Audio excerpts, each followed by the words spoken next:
불러주신 것은 사랑해서 불러주셨고 오늘도 예배를 통해서 말씀을 통해서 주실 것이 있어서 불러주신 줄로 믿습니다.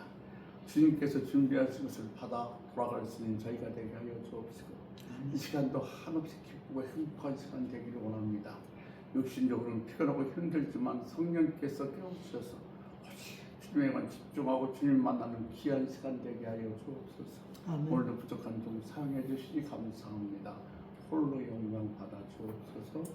예수님의 이름으로 간절히 기도 올려옵나이다. 아멘. 자, 우리 하나님 말씀 창세기 12장입니다.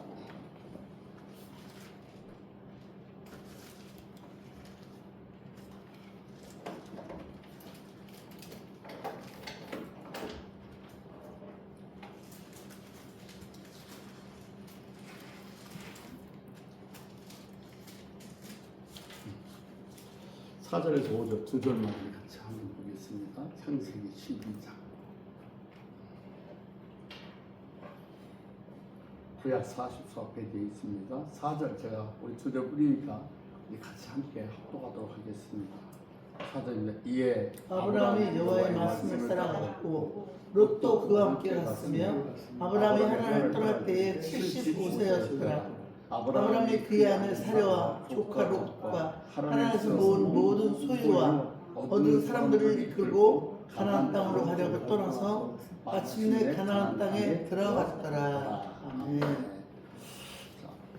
사실은 11절까지 말씀이라면 여기까지 같이 보도록 하겠습니다. 우리가 봤던 아침 말씀 다시 한번 간단히 참고해 보도록 하겠습니다. 신앙의 주보에 보면 신앙의 원리는 하나님이 나를 부르셨다. 그러니까 내가 하나님을 선택한 것이 아닙니다. 하나님이 나를 부르셨기 때문에 내가 가고 싶어도 마음대로 갈 수 없는 게 우리들의 신앙생활이에요. 오늘 꼭 그것을 잊지 않았으면 좋겠습니다. 그리고 하나님이 내게 무엇인가를 요구할 때는 주실 것이 있다는 신호다. 그러니까 내가 뭘 하고 싶어, 뭐 찬양하고 싶고 기도하고 싶고 뭐 예배드리고 싶고 전도하고 싶고 그냥 그런 것이 아니라 성령께서 내게 그런 생각을 주신 거야. 그 왜 주셨느냐? 내가 너한테 뭔가 줄 것이 있다는 하나님의 사인이란 말이죠. 아멘. 세 번째는 예수님이 시작했던 가룟 유다와 베드로에게 사단이 들어갔다면 우리들은 말할 필요도 없어요. 얼마든지 들어갔다 나갔다 할 수 있는 것이 사단이란 사실을 우리 기억해야 됩니다. 사단의 정체는 타락한 천사예요. 있어야 될 자리를 이탈하던 것이 바로 뭐예요? 사단의 뿌리가 됐습니다. 타락한 천사가. 그러니까 우리도 있어야 할 자리에 있지 않으면 결국은 마귀의 종이 될 수밖에 없다는 사실. 있어야 할 자리, 예배의 자리, 기도의 자리, 찬양의 자리에 있어지는 여러분 되시기를 주의 이름으로 소원합니다. 삼위일체 하나님은 한 분인데 성부, 성자, 성령이 하시는 일이 다른 것처럼 마귀도 하는 일에 따라서 다르게 부른다. 사단은 하나님 일을 방해하는 자, 마귀는 우리를 염려하고 걱정하고 질투하게 만들고 이간질하게 만드는 것, 그리고 귀신모여 우리를 병들고 힘들게 만드는 것을 우리는 귀신이라고 부른다고 말씀드렸습니다. 마귀가 중심을 보지 못하기 때문에 우리의 무엇을 보고 들어온다? 말로가 표적을 보고 들어온다. 그러니까 사실 아무리 힘들어도 힘들다 죽겠다 못 살겠다는 말은 입으로 내놔서는 안 돼요. 왜냐하면 그걸 보고 마귀가 들어오니까. 속을 모르니까 내가 속은 정말 문드러져도 웃으면 마귀는 좋은 줄 알아서 들어갈 수 없다는 사실. 그래서 마귀를 이길 수 있는 두 가지 무기, 미소와 감사라는 사실을 잊지 않았으면 좋겠습니다. 성경과 악령의 공통점은 무엇이라고 말씀드렸냐면 허락하지 않으면 들어오지 않는다는 겁니다. 그러니까 내가 허락하여 들어와요. 그래서 저는 말마다 겸손하고 또는 내가 낮아지고 하나님께 가까이 가서 정말 마귀와 전쟁에서 승리할 수 있는 복된 은혜가 있기를 소원합니다. 한국 6.25 전쟁 때 이야기입니다.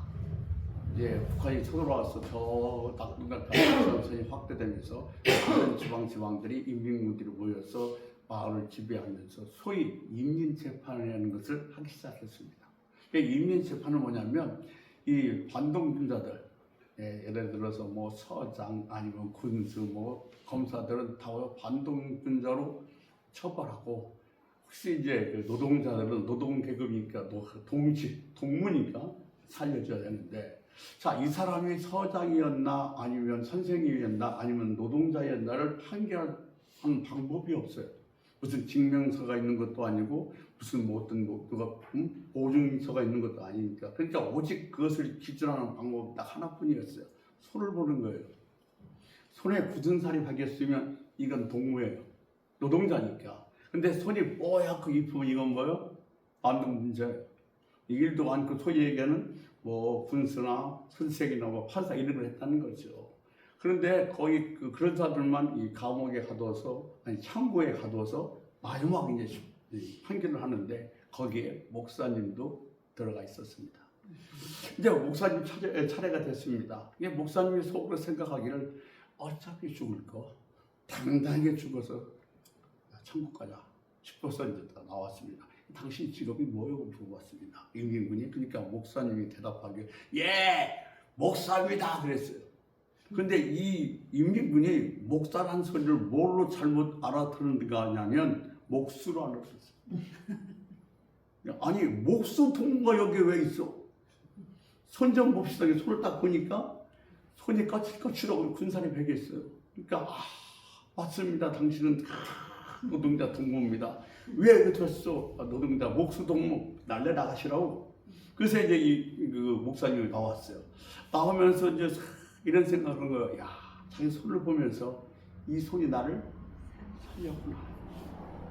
주님, 이 손으로 주님의 일을 하다가 정말 주님 만나는 날 이 손을 보여줄 수 있는 그런 주의종이 되겠습니다 하면서 이렇게 눈물 흘리면서 감사하면서 돌아오고 있었어요. 우리 한번 이 말씀을 들으면서 생각해 봅시다. 내 손은 어떤 손인가? 응? 어떤 손이에요? 선악과를 따먹었던 하와 같은 손? 아벨을 죽였던 가인과 같이 무자비한 손? 아니면 아벨 털을 쌌던 그 교만한 손인가? 우리들 손을 한번 들여다봅시다. 얼마나 부끄러운 손인지, 얼마나 깨끗한 손인지, 얼마나 아름다운 손인지. 혹시 그냥 나 혼자만 살겠다고 그냥 움켜쥔 손은 아닌지, 누구가 베푸는 것이 아까워서 안으로 부러진 손은 아닌지. 우리도 언젠가는 천국에 들어갈 때 주님께서 우리를 위해서 못 박힌 손을 가지고 우리 손을 보자고 하실 때가 있을 줄은 믿습니다. 그럴 때 주님, 나 이 손으로 뭐 했어요? 하나님 일 했어요. 사마리아 여인처럼 정말 강도 많은 사람을 싸매는 손입니다. 죽어갔던 영혼을 구원했던 손입니다. 이렇게 내 손을 내밀 수 있는 그런 손을 가질 수 있는 저와 여러분이 되시기를 주의 이름으로 간절히 부탁을 드립니다. 그렇잖아요. 하나님, 너 손 보세요. 왜 손이 왜 그래? 예, 주님 이 손으로 못 가볼겠습니다.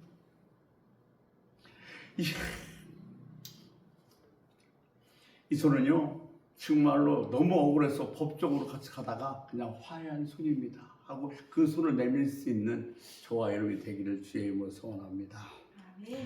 오늘 우리가 히브리서 12장 4절을 읽었습니다만 죄송합니다. 창세기 12장 4절 5절을 읽었습니다만 히브리서 11장 8절에 보면 이렇게 돼 있어요. 믿음으로 아브라함은 부르심을 받았는데 순종하여 버렸어요.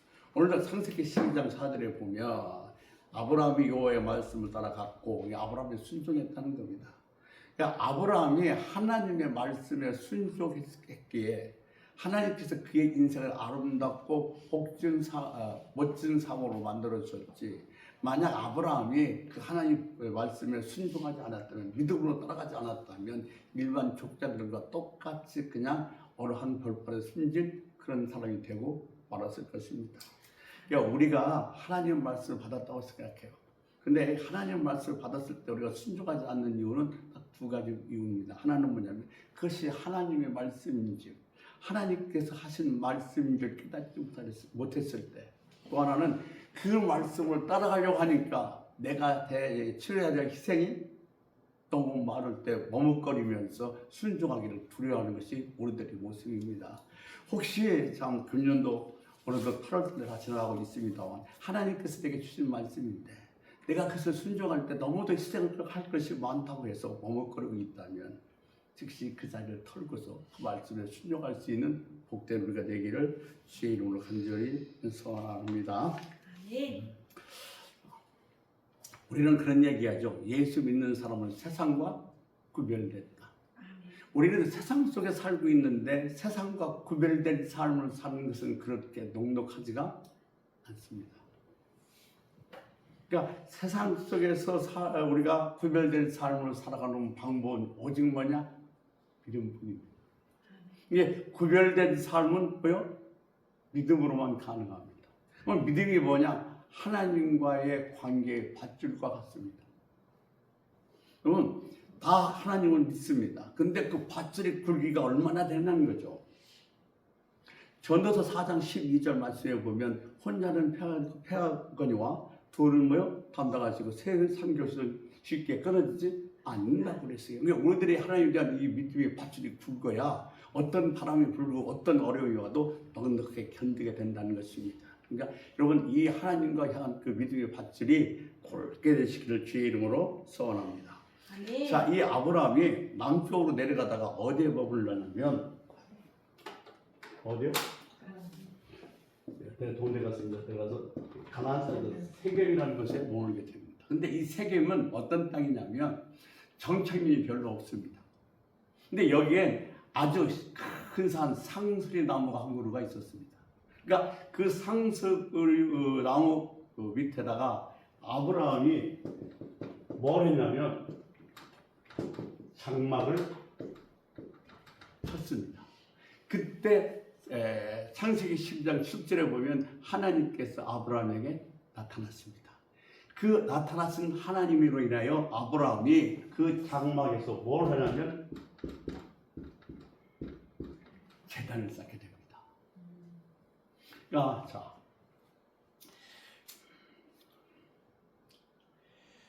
지금 이제 이 세겜에서 머물지 않고 좀 더 가서 그냥 베델과 아이 사이에 머무는데 베델과 아이 사이는 이 가나안 땅에서 초원이 가장 좋은 것이 그곳입니다. 근데 우리가 오늘 이 창세기 12장 4절 5절을 읽었습니다만 1절에서 12절까지 말씀을 보면 우리가 주목해야 될 단어 세 가지가 있습니다. 하나 뭐냐면 장막이라는 단어입니다. 또 하나의 단어는 제단이라는 단어입니다. 또 하나의 단어는 약속이라는 단어입니다. 지금 아브라함을 통해서 우리가 교훈을 받고 또 배울 수 있는 것은 이 세 단어예요. 장막과 제단과 약속입니다. 그러면 자, 우리 한번 생각해 보도록 하겠습니다.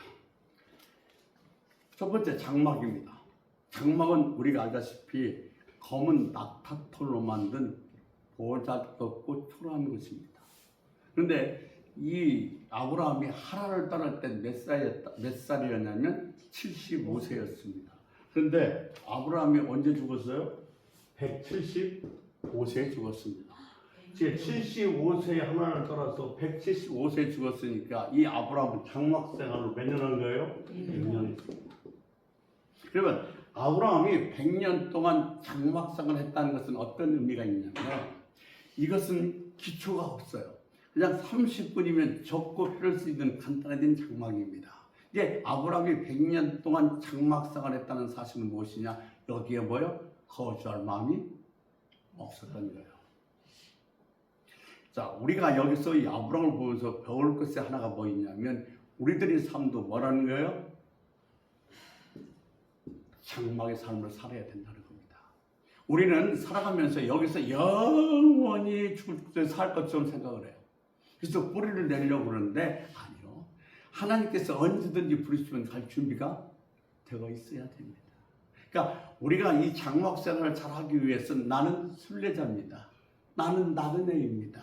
그리고 주님을 사랑합니다라고 고백했을 때 비로소 이 순례자, 나그네, 장막 생활을 제대로 할 수 있게 되어진다는 것입니다.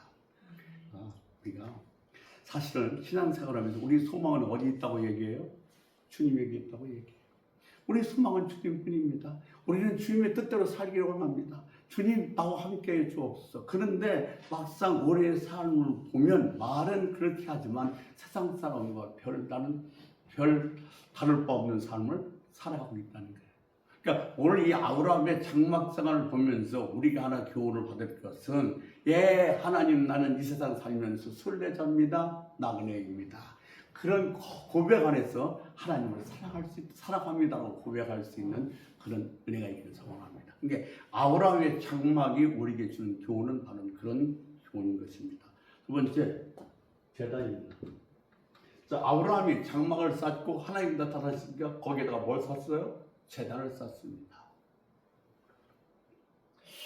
근데 제단을 쌓는데 장막을 걷어서 다른 곳으로 이전을 합니다. 그래도 거기에는 계속해서 뭐가 남아 있어요? 제단이 남아 있는 겁니다.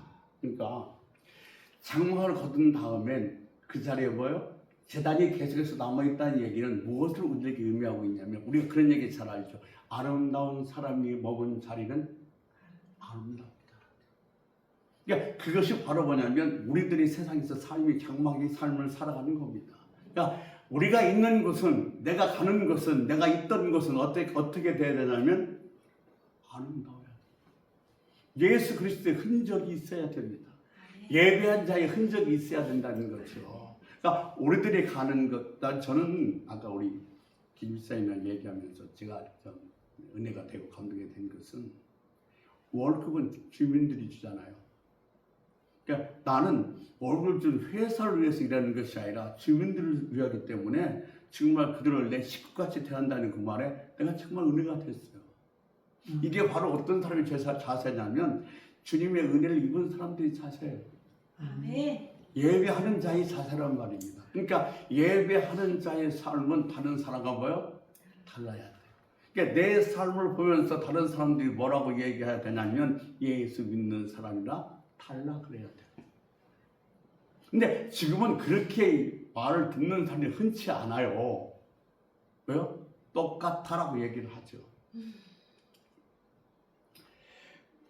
근데 참 중요한 사실 하나는 지금 장막을 쳤어요. 그리고 장막을 친 다음에 뭘 했어요? 제단을 쌌어요. 그러니까 장막과 제단은 떨어져 있는 게 아니라는 거예요. 그러니까 우리들이 신앙생활이 가정은 가정대로 장막은 장막대로 따로 있는 게 아니라는 겁니다.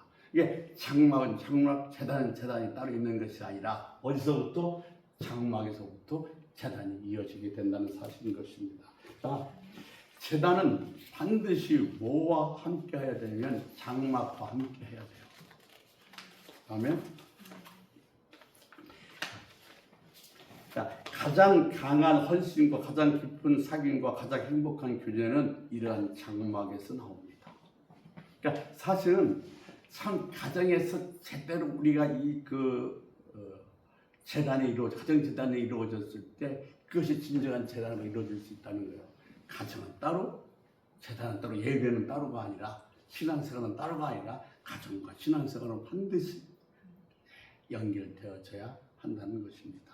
그러면 자, 가장 그 멋있는 신앙생활은 어떤 것인가를 생각해 볼 때에 내가 지금 기도하는데 방해를 받아본 적이 있다 그런다면 무슨 장막 생활이 충분하지 않았기 때문에 그렇습니다. 내가 지휘에서 나와서 기도할 때 기도하는데 방해를 받는다는 자체는 뭐예요? 내 이 장막 생활이 충분히 영적인 것이 되지 못했기 때문에 그렇습니다. 오히려 이 내가 지금 기도하는 것이 힘이 되고 응원이 되고 정말 도울 수 있는 것이 진정한 장막 생활이라는 사실인 겁니다. 그러니까 여러분의 장막이 여러분이 재단을 썼는데 신앙생활하는데 도움이 아니라 방해가 되는 역할이 되는 일은 없도록 주의 이름으로 간절히 부탁을 드립니다. 두 번째, 이 아브라함이 제단을 쌓은 것은 자기만 위한 제단이 아니었습니다. 온 가족이 함께 드렸던 연합 예배입니다. 정말 중요합니다. 함께라는 게, 그러니까 보세요.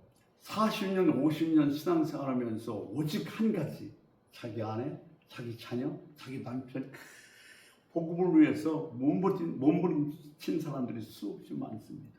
왜냐하면 함께 예배하는 것이, 연합으로 예배하는 것이 얼마나 복되고 얼마나 아름다운 것인지를 알 수 있기 때문에 어떻게 하든지 주님의 안으로 오게 하려고 애쓰고 기도하면서 별별 방법을 다 쓰는 겁니다.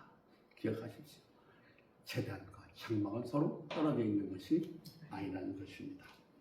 그래서 세 번째는 창세기 12장 7절에 보면 이 땅을 너와 네 자손에게 주겠다고 뭐 하셨어요? 약속하셨어요. 뭐 인간도 약속하면 반드시 지켜야 돼요. 그런데 하나님의 약속은 반드시 성취되는 거예요. 하나님이 말씀하신 것이 성취되지 않으면 말씀이 될 수가 없어요. 우리가 인간적으로 생각할 땐 어떻게 저것이 이루어져? 말도 아니지. 나의 지금 내 형편이 어떤데, 내가 지금 처지가 어떤데, 내가 어떤 존재인데 그게 어떻게 될 수 있어라고 우리는 정말 망설이거나 아니면 포기할 수 있지만 절대 그렇지 않습니다. 덜 수는 있지만 하나님의 약속은 반드시 성취됩니다. 이 하나님의 말씀이 성취되기 때문에 하나님의 말씀인 거예요. 좀 더딜 수는 있어요. 그러나 반드시 성취는 된다는 사실을 우리는 잊지 않았으면 좋겠습니다. 그러니까 중요한 것은 여러분이 하나님 말씀을 읽을 때 그냥 성경책에다 적어놓은 것이 아니라 하나님이 내게 주신 약속이에요. 그 약속은 누굴 통해서? 나를 통해서 이루어지게 되었다는 사실입니다. 그러니까 그걸 믿으셔야 됩니다. 하나님의 약속하신 것은 반드시 성취되고 약속한 것이 성취되지 않으면 하나님의 말씀이 말씀될 수가 없기 때문에 그렇습니다. 우리가 때에 따라서는 정말로 사막의 음침한 골짜기를 다닐 때도 있어요. 그러면 하나님께서 모르시고 나를 그 사막의 음침한 골짜기로 몰아넣으셨는가? 그렇지 않다는 거예요. 무슨 얘기냐면 그 사막의 음침한 골짜기에 내가 필요했기 때문에 하나님께서 그곳에 나를 들어가게 하신 거예요. 지금 우리가 갖고 있는 지금 소망이 하나님 내게 하신 약속이 정말로 어렵고 힘들고 이루어지지 않을 것 같을 때는 약속하신 하나님을 보십시오. 환경은 내 주변은 이 약속이 이루어지기가 정말로 어렵고 희박하지만 그 말씀을 누가 하셨기에? 하나님이 하셨기에. 여러분 지금 여러분 삶에 하나님의 약속이 이루어지기가 희박하다, 가능성이 없다 그렇게 생각될 때마다 하나님을 보십시오. 시선을 하나님께 올리십시오. 왜냐하면 그것을 누가 허락하셨다? 하나님이 허락하셨어. 하나님의 약속하셨기 때문에 반드시 이루어진다는 믿음을 가지고 그 약속을 붙들 수 있는 저와 여러분 되시길 소원합니다. 여러분 지금 여러 가지 힘들고 어렵고 복잡해요. 그러나 우리는 왜 소망이 있냐면 하나님이 계시기 때문에 소망이 있습니다. 하나님이 내게 주신 약속이 있기 때문에 그 약속은 반드시 성취되는 거기 때문에 소망이 있는 줄로 믿습니다. 한 주간을 살아가면서 힘들고 어렵고 답답하고 정말로 주저앉고 싶을 때도 많이 있겠습니다만 그 약속을 믿고 약속을 주시는 하나님을 바라보면서 승리하는 한 주간이 되기를 주의 이름으로 소원합니다. 기도하겠습니다. 하나님, 저희들이 장막 생활, 저희들이 제단 생활 다시 한번 점검해 보게 하니 감사합니다. 제단과 장막은 떨어지는 것이 아니다. 우리들이 이 장막에서도 늘 주님을 상고하고 묵상하고 주교하고 동양으로 말미암아 우리들이 제단이 훨씬 더 복되고 아름다울 수 있도록 예배가 훨씬 더 은혜롭고 성령으로 드릴 수 있도록 주께서 함께하여 주옵소서. 주의 약속을 붙듭니다. 하나님께서 우리에게 말씀을 주신 것을 우리에게 약속하신 겁니다. 그 약속은 반드시 이루어진다는 것을 믿고 그 약속을 부여잡고 힘들고 어려울 때마다 그 약속을 부여잡고 시선을 하나님께 올려 승리하는 우리 모두가 다 되기를 원합니다. 아멘. 주님 감사합니다. 그 약속을 주시고 그 약속을 붙들고 매일매일 살아가게 하시니 홀로 영광 받아 주옵소서. 감사하며 예수님의 이름으로 기도 올리옵나이다. 아멘. 하루에